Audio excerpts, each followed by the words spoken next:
Welcome to week 5 of the Bible reading experience.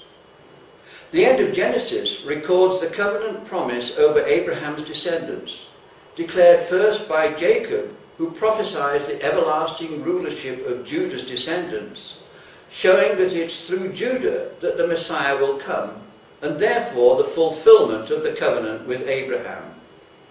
Then Joseph reiterates the promise as he affirms that they will surely return to Canaan.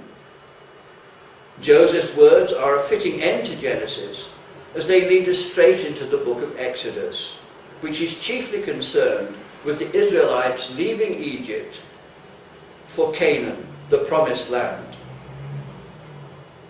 Exodus means going out, the title in the Septuagint, a translation of the Hebrew Bible, the Old Testament, into Greek during the 3rd century BC. The original Hebrew title, meaning "these are the names of," is taken from the first phrase of the book. The same phrase occurs in Genesis chapter 46 verse 8, where it likewise introduces a list of the names of Jacob's sons who went to Egypt with their father. This shows that the book is a continuation of the narrative that began in Genesis and is completed, as we will see, in Leviticus, Numbers and Deuteronomy. So it's the second book of what is known as the Pentateuch, whose author is Moses.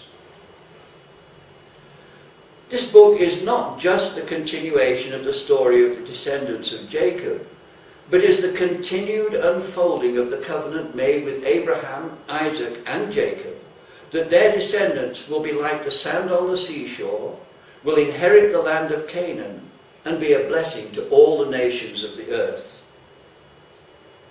The book is in 2 main sections. This week we cover the first section, chapters 1 to 18, dealing with the suffering and mighty deliverance of Jacob's descendants from their captivity by the pharaohs of that time. It includes the 10 plagues sent by God on the Egyptians, the inauguration of the Passover, the flight from Egypt, the crossing of the Red Sea, and the early travels in the wilderness with many miracles.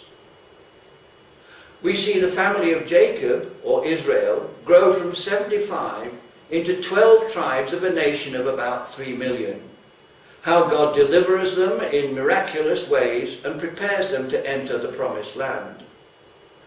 Moses, the main character in this book, is the one God uses to deliver and lead the Israelites. In this and other ways, Moses is a type or picture of Christ our deliverer and Christ our Passover. In fact, the whole narrative of the Exodus pictures the deliverance we have in Christ in several ways. Let's be blessed as we read and encounter the Lord our deliverer afresh.